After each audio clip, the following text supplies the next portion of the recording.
those of you just joining us, welcome. We'll be kicking the event off shortly. If you want to chime in the chat, let us know where you're joining us from, both the location, but also since it was World Water Day yesterday, we'd love to know what your local water is, whether that's a lake or river that you're close to currently, or a lake or river that you wish you were close to and spending your time near.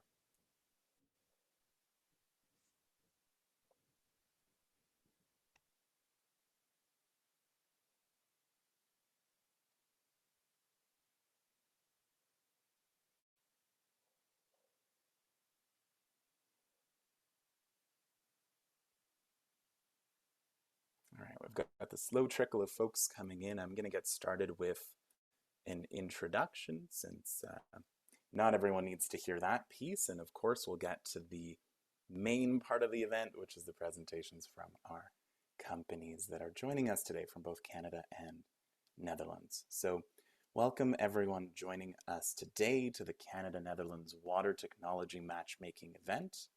This is the first event in a larger collaboration between ourselves at waterNEXT on behalf of the Canadian water technology ecosystem, with our partners in the Netherlands, with the Water Alliance, and supported by government entities on both sides. So we're working with the Dutch Consulate in Vancouver, as well as the Canadian Trade Commissioner Service. So we're really keen to kick off this collaboration and a larger matchmaking program that will extend throughout this year. So we'll share a little bit more about that before we wrap up for today.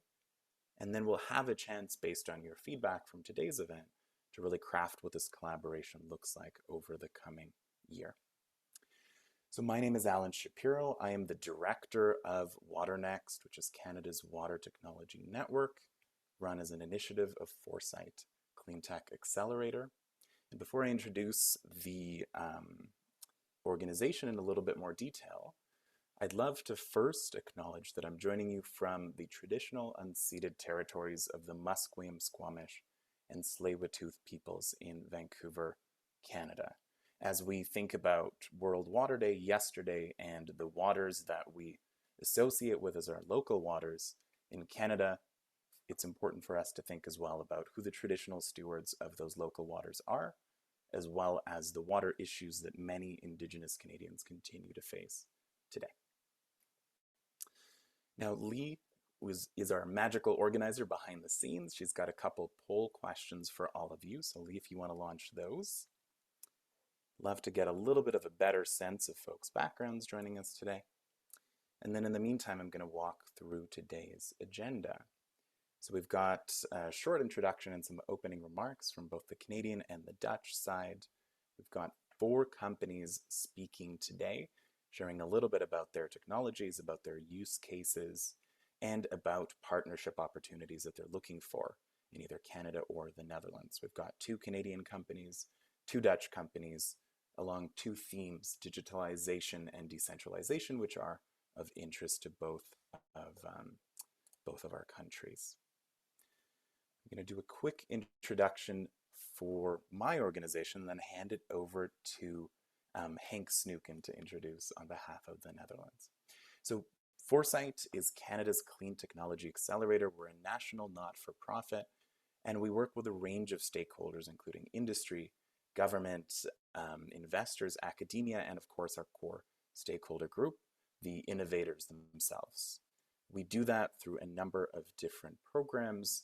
We offer a range of accelerator programming for startups from the earliest stages to established growth-focused programs. We work with industry on innovation challenges, a number of those around water, including one that we're currently running with a utility in the UK on water leak reduction. And then we work with the broader ecosystem through capital attraction, export development, and ecosystem building. And a chunk of that ecosystem building, of course, is sector specific. So waterNEXT fits into that umbrella as our ecosystem building initiative for water. waterNEXT is Canada's water technology network, and our focus really is on serving Canadian water technology companies and connecting them to global markets, but more so looking for global partnership opportunities. And that's where we're coming from today. We see so many similarities between the Canadian and Dutch water ecosystems, so much that we can learn from each other, and so many ways that we can partner, not only, of course, to help Canadian companies access the Dutch market and vice versa, but to help Canadian and Dutch companies collaborate to access the broader North American, European, and global markets. So thank you so much, everyone. I'm going to hand it over first to Henk Snuken to make some remarks on behalf of the Netherlands, and then to Judith Baguli to make some remarks on behalf of Canada. So Henk, Consul General of the Netherlands in Vancouver, over to you. Thank you, Alan, and good morning to you all. We are very happy that you are able to join us today online. A special thanks, of course, to waterNEXT in Canada and Water Alliance from the Netherlands on this cooperation on water technology partnerships. We're so happy to have you as partners. Although Canada and the Netherlands are very different in size and population density, there are many similar issues we are dealing with when it comes to water technology. I would like to mention both countries have a strong sustainability agenda, and the governments are raising the standards for water treatment. Companies have responded to this by bringing innovation and new technologies from other sectors. I see an abundance of opportunities in both countries, and we are open to support closer collaboration between Dutch and Canadian firms. We hope this event gives a good first impression, and we hope to see you in person at follow-up events this year. It is a privilege now to introduce you to our partners at the Canadian Embassy in The Hague, personified in Judith Baguli. Thank you very much, Henk. As Henk has mentioned, we feel there are great opportunities for Canadian companies and Dutch companies to partner in the water sector. And as a Trade Commissioner here in the Canadian Embassy in The Hague, we're here to help you. CETA, you may already be aware of, the Comprehensive Economic and Trade Agreement between the EU and Canada, offers a great deal of opportunity for countries on both sides of the Atlantic. It gives you reduced tariffs, easier access to government contracts, easier labor mobility. All of that will promote and help you to do business in the other country. And the Trade Commissioner Service, of which I am part, is here to assist you to do business. We can share our network, we can help you with finding funding, we can support activities such as this. And we're really looking forward to doing so. As Henk said, there are great opportunities in this sector, and we really look forward to meeting you in water events later this year and to be being a part of your success stories in Canada and the Netherlands. Thank you very much.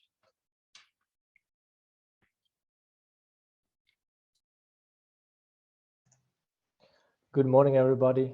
Also from my end, good morning, good afternoon. My name is Stefan Bergsma. I am an international business developer at Water Alliance, that is the network organization for the Dutch water technology sector. And we are fully focused on supporting our Dutch water technology sector and their companies for the growth of their business. It's good to mention that we are fully focused on water technology. So it's not about delta technology. Of course, the Netherlands is also very famous for that kind of technology, so about dikes and dredging, but this is really companies working on the treatment of water, all kinds of waters. I'm going to tell you very briefly what Water Alliance is, but also what Water Campus is, because that's an innovation ecosystem in the field of water technology where Water Alliance is part of. And I will also introduce the topics to you, but I will do that later. So first, as mentioned, we are the network organization for the Dutch water technology sector with around 110 members. 90% of them are small and medium-sized enterprises. And we are, well, as mentioned, our biggest aim is to help the sector grow their business. We do that via all kinds of activities in the field of matchmaking, networking, and business development. To make that concrete, we go, for example, to all kinds of trade fairs with our companies. We connect the companies to all kinds of end users, projects, opportunities in the Netherlands and outside of the Netherlands. And we organize a lot of matchmaking and network events like these. As mentioned, Water Alliance is part of this innovation ecosystem called Water Campus. This is as mentioned, an innovation ecosystem where you can go from a water technology ID to a market-ready product. And all this is possible, and all those facilities and steps are possible in this innovation ecosystem. There are 3 managing partners here at the Water Campus. We have WETSIS, which is a scientific institute. Their new breakthrough water technologies ideas are developed. Then we have Center of Expertise Water Technology. That's really the part where an idea or an innovation goes from the lab to a bigger scale, and you can validate and test your technology on a bigger scale, for example, at several demo sites at the Water Campus. And then the last part of this innovation ecosystem is fully focused on business, and that is what we as Waterlines do. Then the topics of today, I will be very brief because we have 4 excellent speakers who can give us a more in-depth conversation about that. But just to mention, Alan also already mentioned it, we will talk today about 2 topics, digitalization and decentralization, because those 2 topics are very important for both countries, but also because there's a lot of stuff happening in those 2 water sectors in Canada and the Netherlands in these fields. Well, what are we talking about? If we talk about digitalization, for example, that's about IoT sensoring, artificial intelligence, and all kind of applications and innovations on data management, predictive maintenance, and leak detection. And the other topic of today will be decentralization. For example, decentralized wastewater treatment. That can be on all kind of scales. So it can be on household level, but it can also be for neighborhoods, but also for, well, larger communities, cities, that kind of scale. Yeah, well, beautiful all this introduction, but this is the real stuff. Now we have 4 excellent innovative companies who will tell us more about this. And before I will introduce one of them, it is good to mention that we have also the opportunity to ask questions. So please, if you have a question, use the Q&A box and you can ask questions. And afterwards, after the 4 presentations, we also have opportunity for Q&A. But well, first, I would like to introduce Patrick Kiely. He is CEO and founder of Sentry, and he will do the first presentation. Enjoy. Thank you very much, Stefan. Merci beaucoup pour ça. I must admit, that's the first time I've seen my name with a Canadian flag next to it, so that's kind of exciting. Okay, so I'm going to share my slide, and Stefan, I have,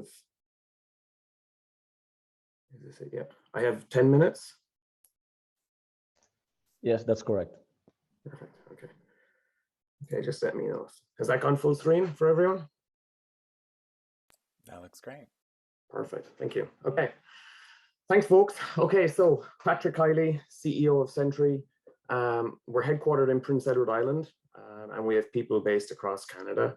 Our company was founded 8 years ago. The problem statement we were trying to solve at the beginning was looking at the water industry, specifically the wastewater industry, understanding that getting data out of water and wastewater environments is not working. The sensors that exist on the marketplace don't work well enough, long enough. The signals are not reliable, they're not robust. And the problem is every sensor that you put in a wastewater environment, biofilm grows all over everything. And that biofilm growing on the sensors causes these sensors to drift and results in poor data that just isn't fit for purpose for process optimization. So globally, we have all of these assets, all of these water assets, and they're being over-designed and they're inefficient because we don't have good data. So we looked at the industry and we said, okay, perhaps we can develop a sensor that instead of looking at biofilm as the problem, why don't we look at biofilm as the solution? So we developed a technology. It's based on bioelectrochemical systems, kind of a bioelectrochemical systems platform. It's quite simple. We take 2 conductive surfaces. We apply a small voltage across these surfaces, and this allows the naturally occurring bacteria in wastewater streams to use those surfaces as an electron sink. What that really means is we've created a heart rate monitor for the biomass that's powering the wastewater treatment system. Up until now, people are trying to figure out how well their system is performing by measuring how much BOD is in the wastewater, basically trying to quantify the concentration of organics in that wastewater stream, but it's the biomass that's doing all the work. So we've developed a sensor that allows us to tell the operator in real time when the biomass powering his wastewater treatment plant is healthy, and more importantly, flag those periods when the biomass powering that treatment facility is getting into trouble. So what you have is you have a physical sensor.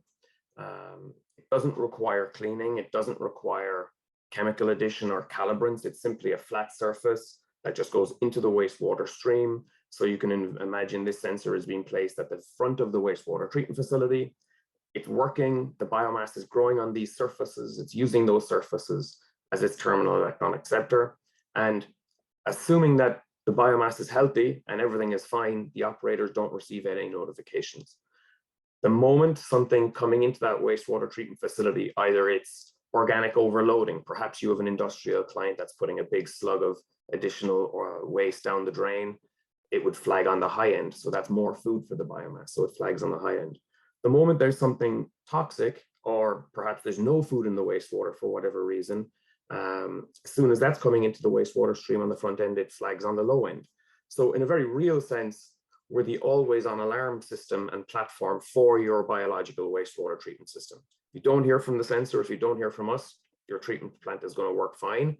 And when you do hear from us, it's giving you that feed forward notification to say, we're picking this up at the very front of your facility. We know there's more food in this wastewater than normal, or we know there's something toxic in your wastewater coming in right now. And we give the operators that notification as early advance notice to allow them to action at the plant and minimize the impact of these changing organic loads. So I'll briefly speak to where we put our sensors and the kind of value we provide. Most of our sensors, and it's very unique, we put them in primary clarifiers or headworks locations at wastewater treatment plants. So right at the front of the facility, nobody else's sensors really work in these environments. And from here, we provide a full digital fingerprint really of all the wastewater coming in and how it's going to impact the biomass in your plant. And our clients, once they're happy with that location, they ask us one of two questions. They say, ooh, can we put these further downstream in our collection system? And can we pinpoint where these problems are coming from? And then we say, yes, that's a great idea. Or they say, do you know what? We love it. We love this signal at the front of the plant. It's really giving us a good feel for when we have issues and when our wastewater composition is changing. Can we use that same signal to optimize asset performance? And that's where we get really excited. So using our signal as a feed forward signal for aeration control, optimized aeration delivery, or anaerobic digestion. We're partnered in the Netherlands actually with POX. POX would be considered the leader in global high rate anaerobic digestion. And we work with them to profile the performance of their facilities. So really from the beginning, it's understanding your wastewater composition, helping operators make smart decisions, and then moving forward with optimization of those assets. So this is where we work globally. We're headquartered in Canada. The Netherlands was one of the first places in the world that we went to when we wanted a partner outside of Canada. So we do work with POX, and they have our sensors supporting their high rate IC anaerobic digesters, and we're really excited about that. So I have maybe 2 or 3 more slides. I'll just touch base on some more practical aspects of the sensor. So if people have questions about that, and maybe just touch base on some case study material. But the sensors are really simple. We provide a control panel. The sensors are hardwired to that control panel, and you simply just place the sensors in the wastewater. They're installed the exact same way that you'd install a DO probe or a pH probe. They just need to be in the wastewater stream. And then we take our signal from the sensor and send it straight to an online dashboard. That's where we provide our kind of remote technical support. But also most of our customers will take a 4 to 20 signal from the sensor and run it straight to their SCADA as well. So it's about us providing that remote support, but also the signal going on site direct to the operator SCADA system. Okay, so what does the signal look like? And what does it mean for an operator? This is just 2 examples of sensors that we have in the United Kingdom. We just wanted to show this to show the kind of the reliability and robust aspect of the signal. These 2 sensors were installed almost 18 months apart in a primary clarifier. So really the worst part of the wastewater treatment process, lots of solids, mess. And you can see over almost 3 years at this stage, these sensors are still working in lockstep, no cleaning, no regular maintenance, and certainly due to COVID over 18 months, those sensors weren't touched. So just really happy with our ability to provide a really robust, reliable signal at the front of the facility. I'll touch base just briefly again, just to get people maybe thinking about questions. 2 case studies just to touch base on. This is a client of ours in Atlantic Canada, in Montague. This client, a new brewery moved into the town. The brewery told them nothing was going to happen. They weren't going to put excess organics down the drain. Clearly the plant had lots of problems, and we could profile to the minute, you know, during the week when the breweries were discharging.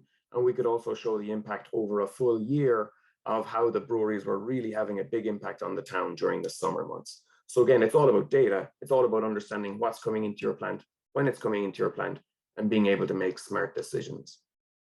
The last example, really nice project with Wessex Water. This client had a regular wastewater treatment plant, but all of a sudden there was a lot of fruit juice coming in from one industrial client. Again, the same thing, we're not doing anything. We're clearly not putting anything down the drain that would cause you issues. We put our sensors at the front of that facility and begin to, you know, characterize when those things are happening, characterize what's actually causing them. Is it the industrial client, or is it also heavy rain? Are there other factors that are causing issues? So just providing good data and allowing our clients to be really smart about what's happening in their wastewater. I leave it with that, just to say in the Netherlands, we're always looking for new connections. We have a really great partnership with POX in the Netherlands, but we're looking to work more with utilities and municipalities, and also any local manufacturers representative. We don't have a local representative, so having someone to represent us directly in the Netherlands would be fantastic. Thank you.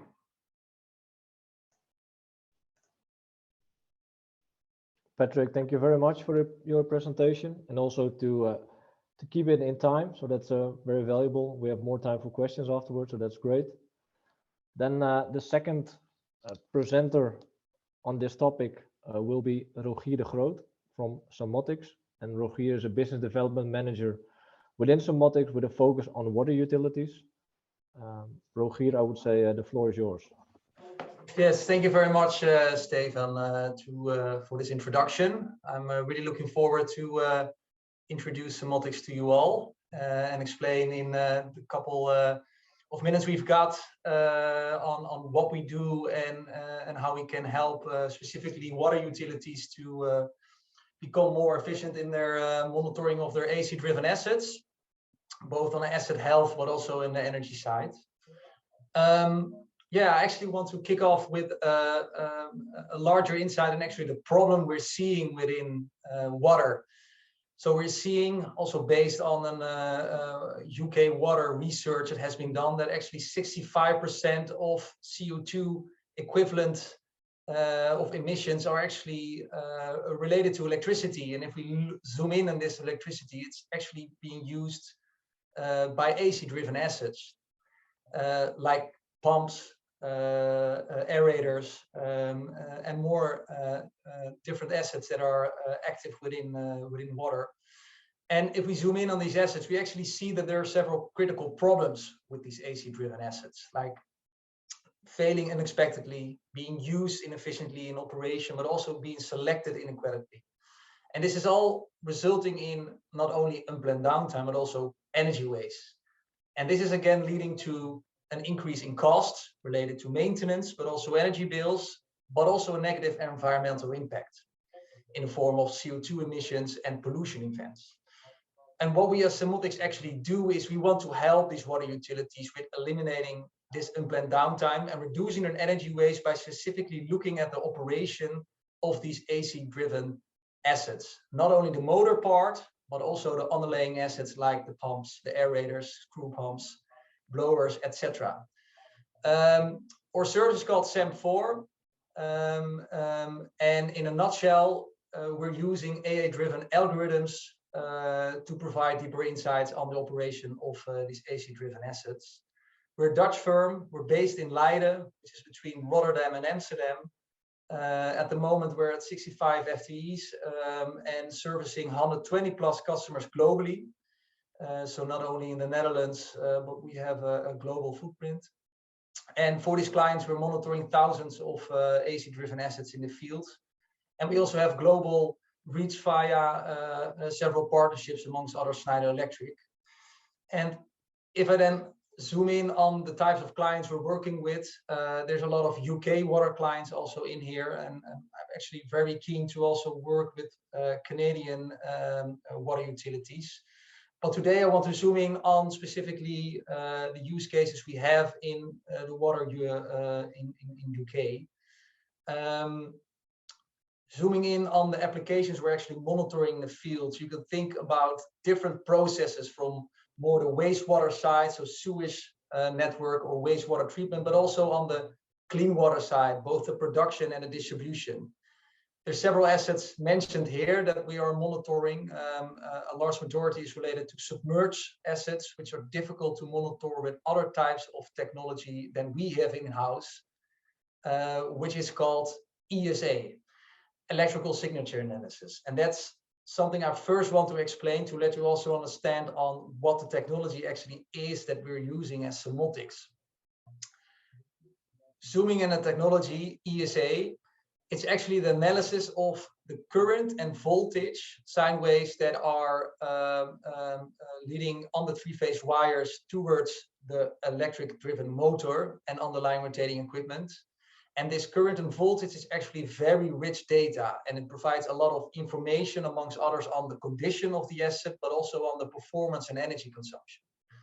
And what we can do with ESA, we can extract this voltage and current from the motor control cabinet, which is a dry and safe environment on the dry, so not in a submerged area, to provide insight on the health, performance and energy consumption of this asset. And at the bottom left, you can see our hardware being installed in the motor control cabinet. It's clicked on the DIN rail that's available in the motor control cabinet. And with a simple setup, we can monitor the full asset of the motor, the drivetrain, but also the underlying driven asset as a pump, blower, etc. And what this actually does, it is measuring on a high frequency this voltage and current, up to 10,000 measurements per second. And we need this high frequency actually because of the following. What we see via this technology called ESA is that every part of the asset, in this case a pump motor combination, is vibrating due to operation. And every part of this setup, the vibration is actually transcending through its rotor. Due to its rotor is also vibrating. That's affecting the air gap between the rotor and the stator, due to which also the magnetic field is affected, which can be seen back in the voltage and current data. And you can imagine that if there is an alignment error or bearing damages, also the vibration of the rotor changes, due to which the voltage and current will change.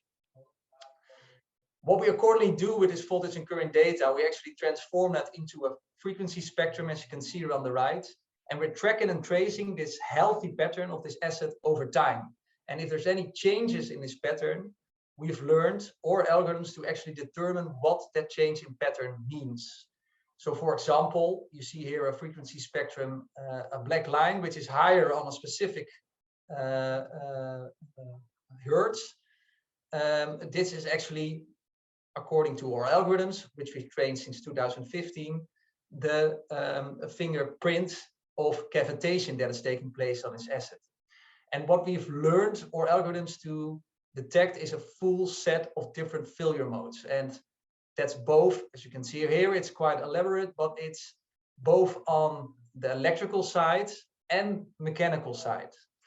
And what we have taught our algorithms is to see upcoming failures months to weeks in advance, to create time for maintenance personnel to react and overcome possible future downtime. So in this case, you're buying time, have early insights to react. And I think that's for, at the moment, providing a lot of value to our customers and also large customer base in the UK. And we don't only provide this service on overcoming future failure of these AC-driven assets, but we're also focusing at optimizing their performances. And with this rich data, this voltage and current data, we're also able to tell a lot about the performances of that asset in the field and help our clients to realize process optimizations, as you can see at the left, for example, load sharing of co-located machines, improving the operation via component or drive optimization, for example, the installation of a VFD to have a better performance of a pump in the field, but also at asset optimization, for example, right sizing of the motor. So the question then is, how do we actually do that? And there's three components in that that leads to the results that I've just showed you on detecting upcoming failures, but also helping our clients to optimize the performances of their assets. And it's three parts. It's the monitoring part, the hardware actually that we deliver to our clients, which are installed by our clients themselves.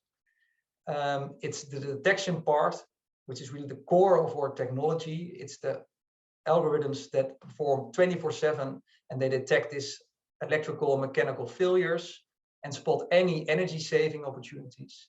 And it's the last part, the most important part to really realize the value is the act part. We provide a dashboard environment, which could also be, the data could also be, and insights could be extracted via an API.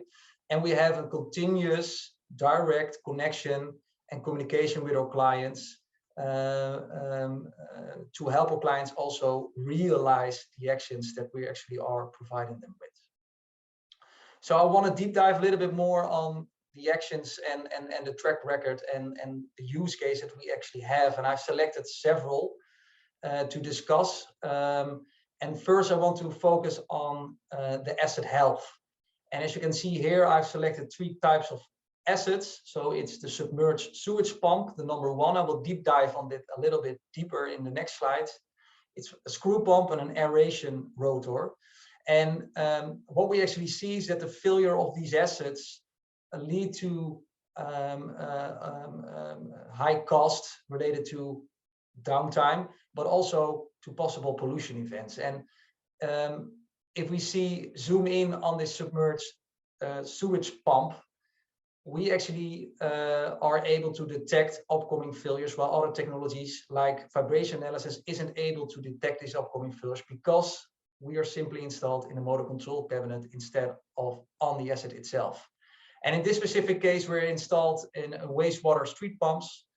And what we saw here is a sudden increase in a certain spectral energy in this frequency spectrum, as I showed earlier, that we could relate to a clogging event in this pump. And we actually asked our client via an email, but also via an alert in our dashboard, to lift that pump.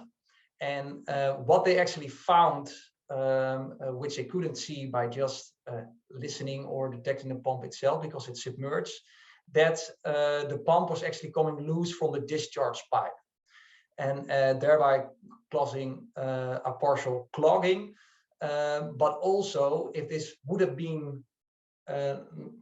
not been resolved, this whole pump would actually also come loose from this discharge pipe and would have teared the full site itself, leading to a destroyed pump, but also a motor. And the impact of just this detection for this customer has led to lower maintenance costs. And there's an estimation there that we determined with the client, but also preventing a large pollution event because of downtime of this pump. So that is, I think, one case study on the asset health, on the condition-based monitoring part. But looking at the energy optimization cases, as we already discussed, we're not only focusing at operational efficiency, but also at right sizing or replacements of parts of the assets in the field. And that's again leading to two advantages. It's not only energy cost savings, but also carbon savings that we directly can help our client with, and also determine upfront before even realizing the actions that we determine together with our clients. And I again have put it on three different examples. I'm hoping the slides will be shared afterwards, but I want to zoom in on the more the operational efficiency example that we've put it in here. And what we saw here is an example where there's 2 simultaneous operated assets at a wastewater treatment inlet station, which are in this case 2 screw pumps. And what we see in the data is that of these 2 assets operating in the field, that during dry weather season, which is 75% of the year, 1 screw pump is actually producing enough flow, while the client is operating these 2 assets actually simultaneously during the full year. So what we've actually worked out with the client and advised them is to operate only 1 pump during this dry weather season, to get a pump that's operating much closer to the best efficiency point, which leading to an efficient operation. And this action only resulted for this client in large energy savings, as you can see here, but also a large CO2 savings, which is recurring per year.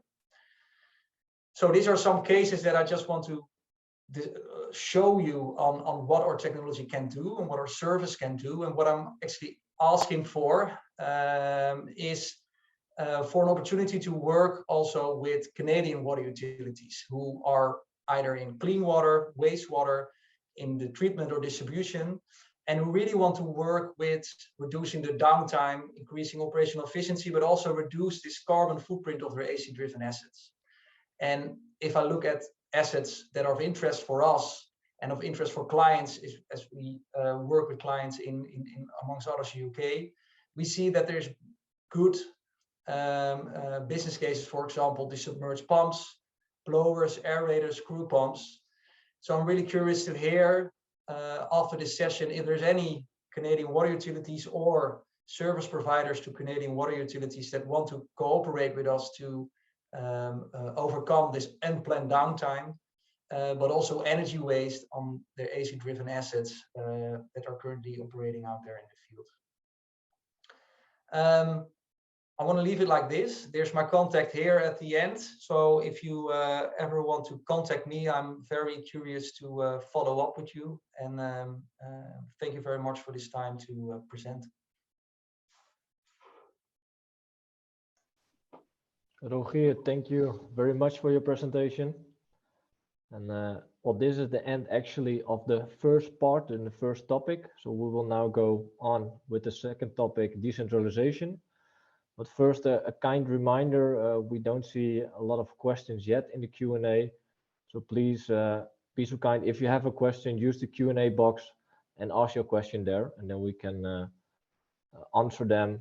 The presenters can answer them during the Q&A session after the last 2 presentations we have. So the next topic, as mentioned, is decentralization.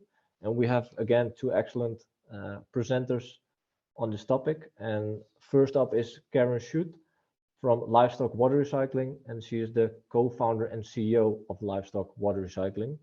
So Karen, please, the floor is yours. Thank you very much, and good morning from Calgary, where it is a beautiful day today. I will just share my screen here and talk about decentralization of water treatment. Just to confirm, you have my full screen? Yes, that looks great. Thank you. Okay, so at Livestock Water Recycling, we are making clean water from a very unlikely source, livestock manure. We are using an on-farm technology platform coupled with data analytics and machine learning to modernize an old-fashioned practice of storage and land spreading large volumes of livestock manure and waste. We came to this business from the oil and gas business. We were treating hydrocarbons from groundwater previous to this. And when we looked around to discover globally what a difficult water treatment problem we could solve, we saw that agriculture, of course, is responsible for 70% of all freshwater withdrawals. As a water treatment company, we were really passionate to try to assist agriculture in recycling water. You know, the stats, by 2030, the world will only have 60% of the water it needs if we can't recycle more water in our areas that we need it. And this, to me, involves decentralizing this process so that we're not relying on centralized practices of municipalities to recycle all of our wastewater. Our patented technology platform is a small water treatment plant, like you'd see at a municipality. However, it is right-sized for a farm and can be operated by farm operators rather than needing specialized people to operate the equipment, specialized water treatment operators that you'd see at municipalities. We receive manure or food waste directly for treatment before it ever goes to storage lagoons or slurry ponds. We manufacture 5 models of the equipment in Canada to ship globally to accommodate any farm size. Our technology is unique in this space in that it is fully automated so that anyone can operate it. As well, it uses sensors to collect data and allow operation by a smartphone. It concentrates the waste into 2 distinct fertilizers by separating out the valuable organics, nitrates, phosphorus, and micronutrients that we all need for healthy crop growth. And it recycles clean, potable water. Now that's important because at the farm level, we want to separate out all the valuable nutrients we need and then be able to use that clean water for flushing, for cow cooling, and for irrigation. Our team works together with the confidence gained from our previous international water technology commercialization. Our executive team has worked together for over 20 years. Now, livestock manure is actually a dilute liquid with 95% water and 5% manure particles. So we are passionate to pull those particles out and create higher value for them while creating this nice clean water you can see here. This is samples from our sites, and you can see we've got clean water, we've got concentrated nutrient liquids, and then we've got a high value nutrient solid. In that solid, we have 99% of the phosphorus. And in that concentrated dark liquid, we have the nitrogen that we want to move to other areas where it is needed in farming areas. The nature of having this liquid dilute and not separated out like this means that it can run off into waterways rather than allowing these important nutrients to be accessible by our growing crops. There is special fertilizer value in manure, but the recovery of that value is impeded by that dilute nature of the liquids and the commingling of those fertilizers. This makes manure liquids and food waste liquids as well difficult and then extremely expensive to store and move. We know through our work that manure is an essential natural fertilizer. It contains all 14 nutrients required by plant growth, and our systems work to preserve that. Our clients are dairy, hog, and beef producers, as well as biogas creators. So anyone working in anaerobic digestion, we will treat the liquids before or after an anaerobic digestion plant. We also work with food processing plants. We work with mushrooming groups that, mushrooms are grown on manure. We work with livestock truck washes, and then also egg processing facilities where they are cleaning biosolids and manure off of eggs. We have installed systems across the US in 11 states, into the Middle East, and we're working in the UK. We have a system floating over to the UK right now on the ocean, and we are starting to work and progress into the EU with dealers in Ireland, Portugal, Spain, and Estonia. So we are looking for dealers in the Netherlands. This is an example of a case study, this 450 head European dairy. I believe this group is in Italy. They have a manure volume and a cost every year that they are working with and trying to deal with. As I said, our system is recycling water, but with an an ambition to create value from the system. So by putting in the system, they can create new revenue that is almost as much as the cost that they would spend on this manure volume. So their return on their system can almost recover the full value of what that manure volume is to treat. It's really important for us to create this value, create increased milk production through reduction of disease and hoof disease on dairies, and then increase that crop growth. Through using our systems, farms can precision apply nutrients to improve that feed crop production and then decrease their costs that we see here. They can improve their herd health, which has reduced antibiotic use at our dairies. So we have had dairies in Wisconsin that have completely eliminated their antibiotic use. They're reducing their greenhouse gas emissions by up to 82%. And importantly, they can increase their herd sizes on the same amount of land. So we have dairies that have doubled their herd size and without increasing any land or without adding any new lagoons. And then of course, so important to meet regulatory requirements. In addition to this type of value, we are also working with our farms to create even more value with biogas plants. Our farms call themselves entrepreneurs as they are able to find so much value in their manure. As mentioned, we have sensors on our systems to work together with farm management in real time to determine where nutrients and value needs to be created.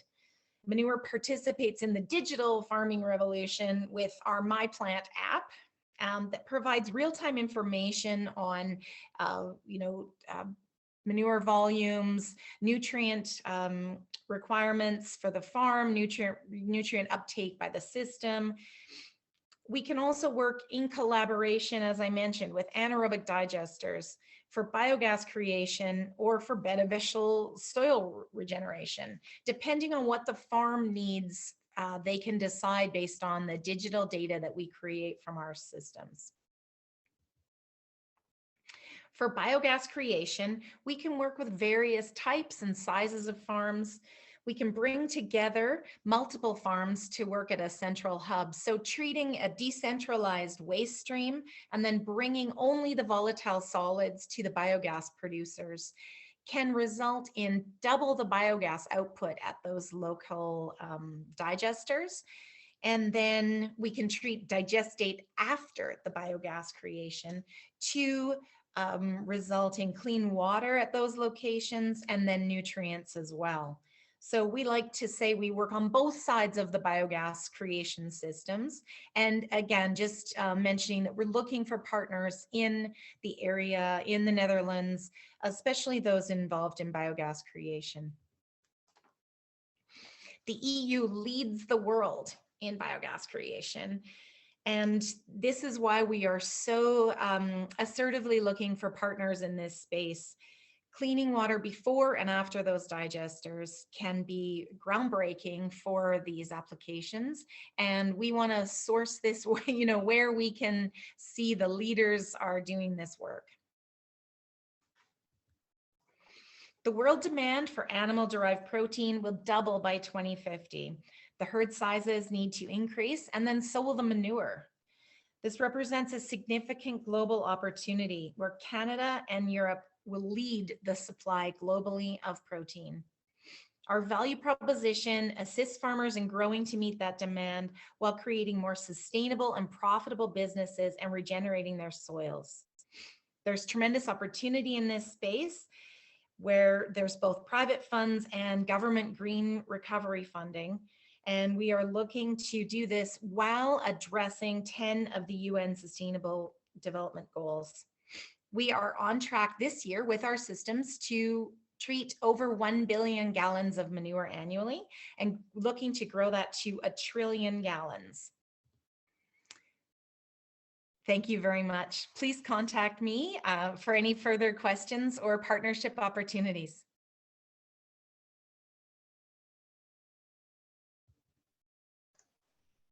Karen, thank you very much for your presentation. And now we will head over to last but not least, Paul van der Grift, who is a commercial engineer and international business developer at Bluecon International. So Paul, the floor is yours. Thank you, Stefan. Let me just share my screen. And presentation mode, and please confirm if it is all visible to you. It's visible, but perhaps you can turn on the full screen. We just see it in your PowerPoint view at the moment. Oh no, it's actually on a full screen at my side. It's not a big deal one way or another. You're welcome to run. This sometimes goes wrong, right? Okay, sorry for that. I hope this is still clear. Thanks for having me. I'm very excited to be here with you today. My name is Paul van der Grift. I'm currently dialing in from Amsterdam in the Netherlands. And I work for Bluecon, a Dutch water technology company.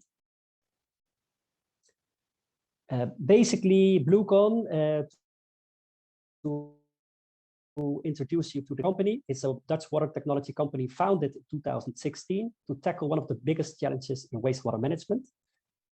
However, the company was founded in 2016. It was founded at the moment where the technology for the treatment was confirmed.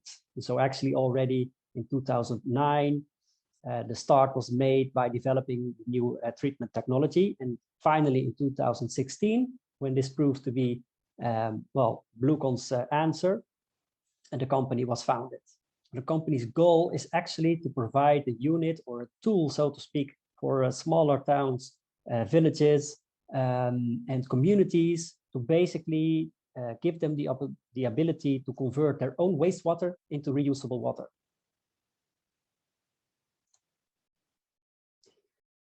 Now, I've told you a little bit about some years of developing this treatment technology. We call it Blueconizing. It's actually a treatment technology that does not use any bacteria for the treatment of domestic wastewater or municipal sewage water, so to speak. It only has two effluents. It gives clean water for reuse, and it gives primary sludge rich of raw materials.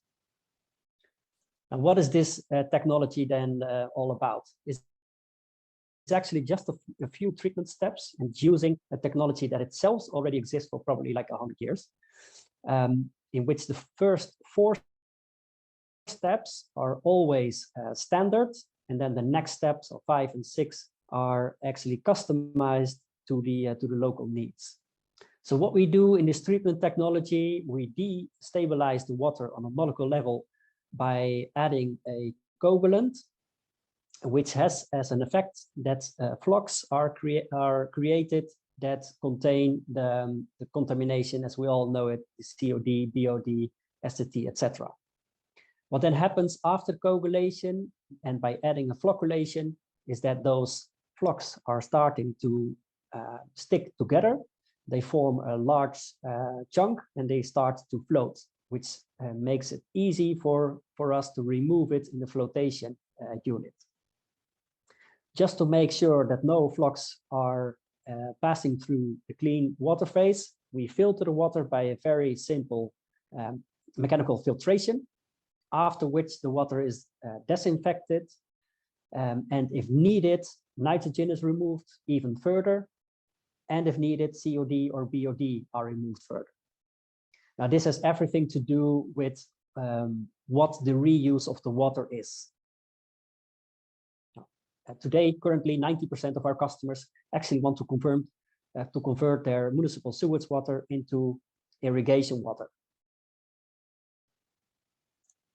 And this is also the case I would like to present to you today, from wastewater to irrigation water, the Chile case. Well, first, what is the current situation in Chile? In Chile, and especially in the northern part, a lack of water is actually slowing down the economy. That depends on the exports of fruits and vegetables, apart from the salmon industry and the mining industry. So this is where a lack of water is actually hitting the economy. If you do not treat water, you do not only reach a very inefficient water use, but you're also causing sanitary emergencies. So by not treating water, you cannot reuse it, but you're also contaminating the environment. So this is two problems at once. And if we turn that around into an opportunity, the opportunity is actually that wastewater or sewage water from towns, villages, and communities, they actually have a very predictable flow of water that you could reuse. We know exactly what the water usage in Chile, for example, is around 150 liters per person per day. So you have a very predictable flow of sewage water, and you know if you can convert that into irrigation water, you can actually plan your whole local sustainable development around that. So how did we convince the people in Chile to use a decentralized system as a tool to convert their wastewater into clean, reusable water? What we did is we organized a roadshow where we built a demonstration unit, which in this case is 10 cubic meters an hour of treatment.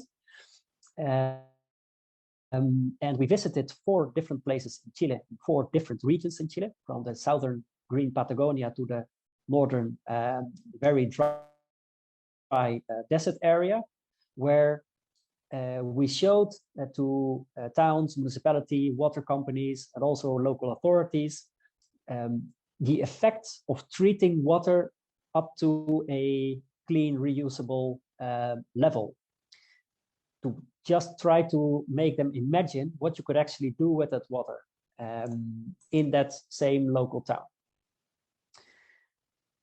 Well, the treated water by Bluecon in Chile was analyzed, was approved to reuse as irrigation water for example, the production of food or to give to the animals, or simply to provide green zones for the town. And also important is this is a treatment process without use of bacteria, which is kind of new. This physical chemical treatment process was approved and accepted as a treatment technology to be able to basically for us develop the market in Chile. Now the end goal for us is whatever the reuse is, excuse me, is to provide the possibilities for towns and municipalities and communities to convert their own wastewater into clean water and therefore basically manage their own wastewater stream. What is our mission for Canada? Well, in Canada, we have found a local business partner, and the details are in this slide. And we're actually trying to do the same thing. We're trying to provide clean water and sanitation for the smaller towns and municipalities. And this is always where the traditional biological systems do not work.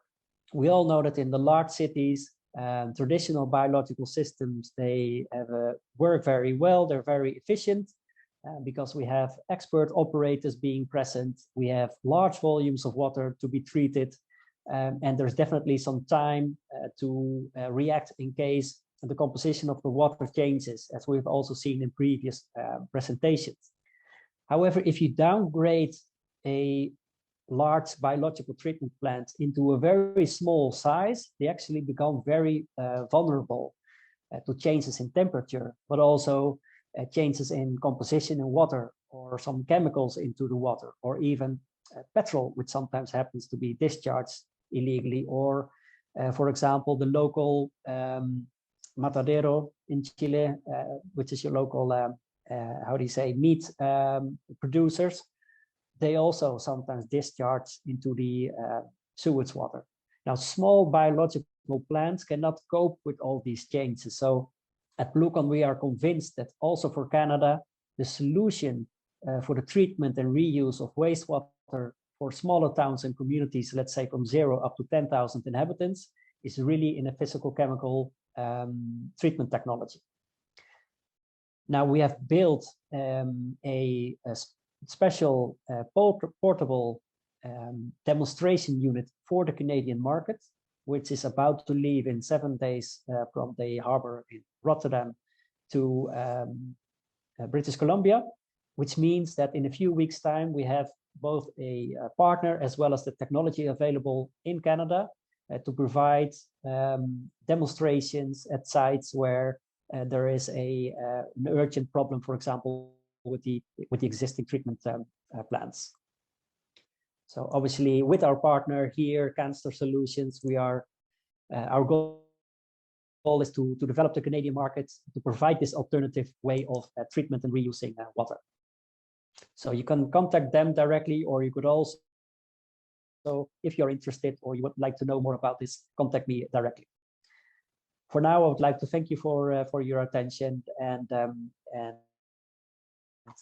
thanks for this opportunity to be able to present here.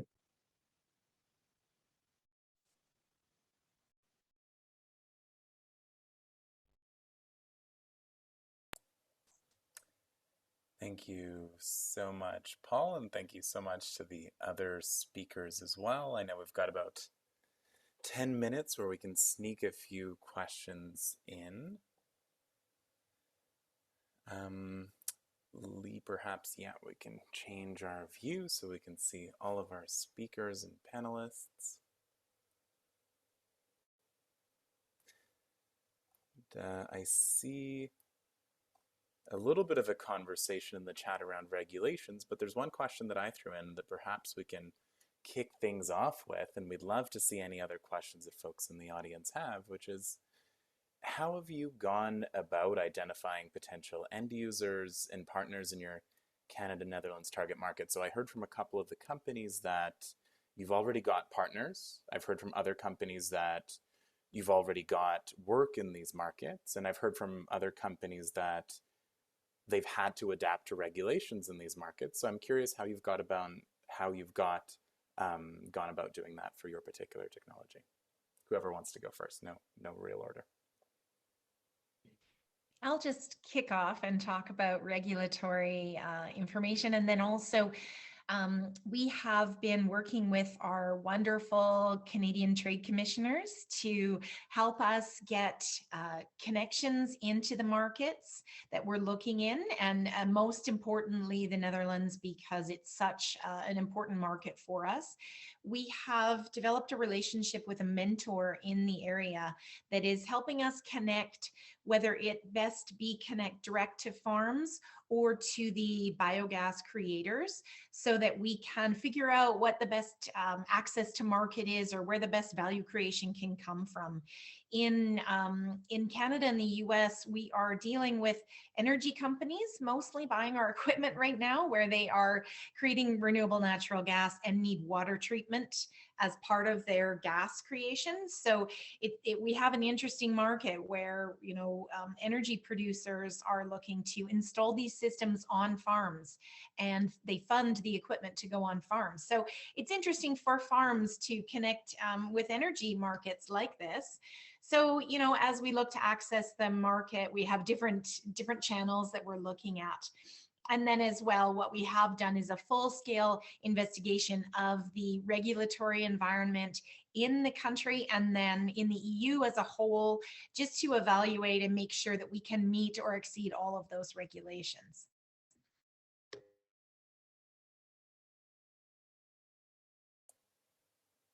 Thank you for that. Does anyone else want to jump in?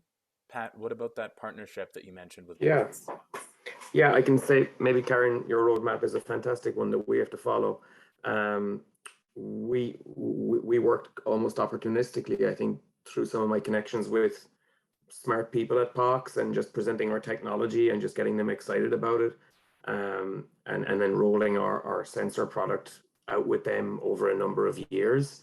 And that's been the extent of our work with companies in the Netherlands. We have someone based in Balk right now who's going through training with people. So yeah, what we're looking for is at that next step, and maybe Judith and the trade commissioners can help us, is figuring out what are those other channels and finding those people locally that can help us. So whether it's other companies that want to white label our sensors for monitoring, or whether it's a local manufacturer's representative that, you know, wants to rep us across the country.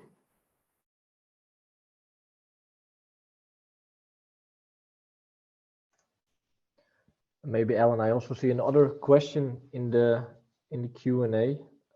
This is directed to Paul. How are you able to deal with extreme temperatures, example given -40 degrees in winter? Thank you, Stefan. I was just reading the same question also.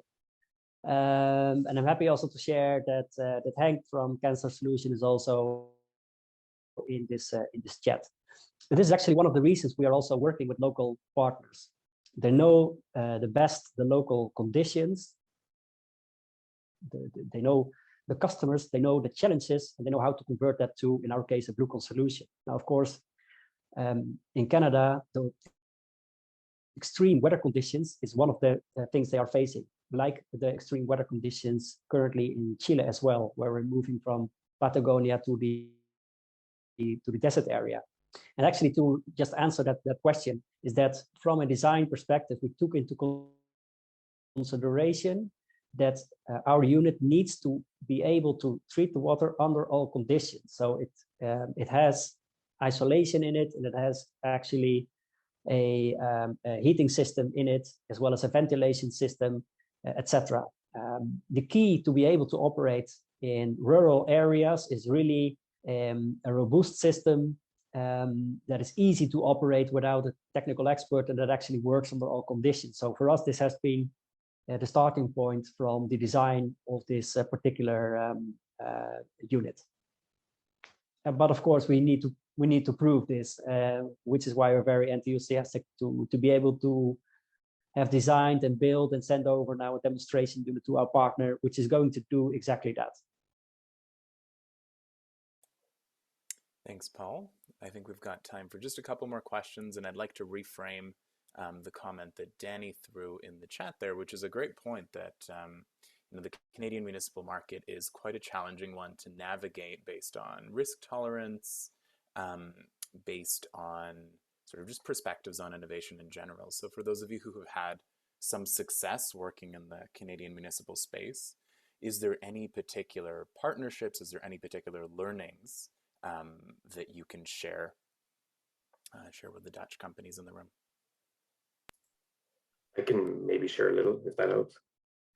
And there's comments in there saying how difficult it is and how risk averse people are. It's all true. And the secret is, I mean, it really all depends on your technology as well and what level you're coming in at. But there are really good manufacturers reps that you can partner with. I'm happy to make introductions. We have a really good one that we work with for Ontario, Aquify. But these channels exist and people are repping, you know, equipment from Europe into the Canadian market. So I'm happy to make introductions if people want to follow up with me afterwards.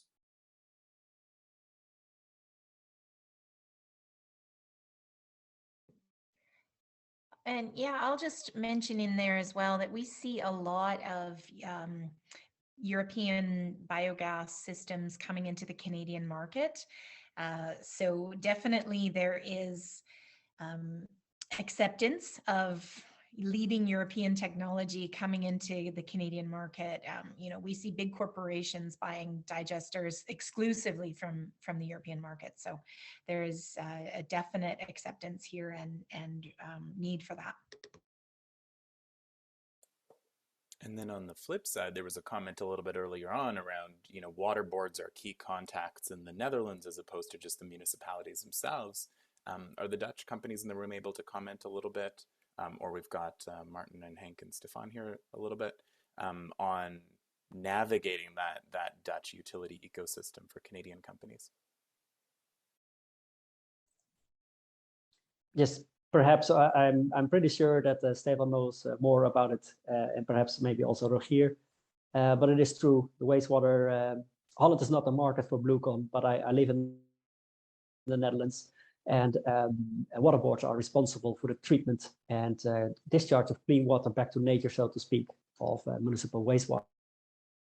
So instead of approaching each municipal, probably a water board is the best way to start.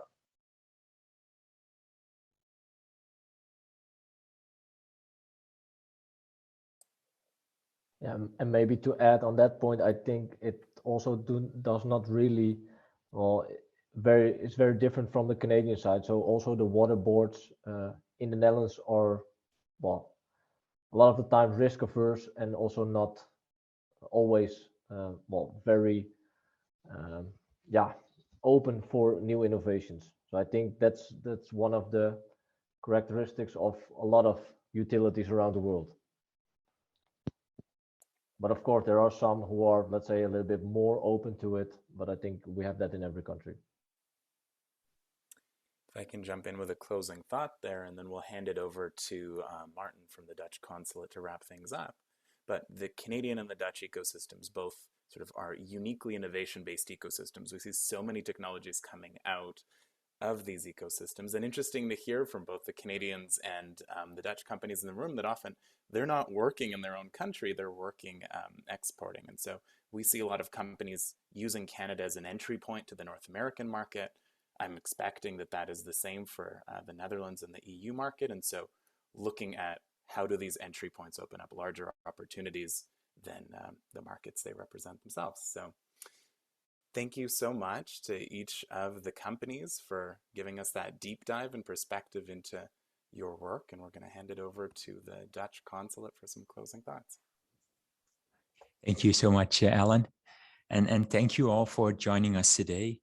It was great to hear those presentations and this discussion, and also to see all these participation from the Netherlands. And actually, I kind of feel that we were also brainstorming during this session. And I also see a couple of ways that we can help, even by setting up, making a connection here with the Dutch Federation of Dutch Waterships. I think that could also be a topic of how can you get those companies under the attention of those organizations. So I think there's lots more for us to brainstorm about. During the presentations, I could hear a couple of these questions for partnerships or dealers or distributors. And actually that's, as a network, what we see as a really great way to go. Partnering up with a local company, whether it's in the Netherlands or Canada. And that's something that we will try to stimulate more also in the coming year. What we see for 2022, we see 2 in-person events with both Canadian and Dutch companies. And I think it'll be worthwhile for you, hopefully in person, but otherwise digitally, to connect. So on June 7th and 8th, the BlueTech conference in Vancouver will take place. It has a lot of international speakers, a lot of Dutch and Canadian experts. As a consulate and of course with waterNEXT, we're trying to see if we can organize a side event, create those opportunities for people to meet one-on-one. So we hope you keep this on your radar. And then again in September 19th to the 22nd, of course, the Water Alliance is very active. We're setting up this Water Tech Week in Leeuwarden. And we think this is again a great forum for international organizations to be. And again, with our network and with our partners at the Canadian Embassy in The Hague, this is something where we brainstorm about how can we add value to this? How can we set up introductions for companies one-on-one? So as you can see, the network here is ready to support you further. And we're very interested to see what the best way for that is. So please, you have our contact details, contact us, and we'll go in a one-on-one discussion. For now, I thank you for joining. Have a great evening and a great rest of your day. And goodbye from Vancouver.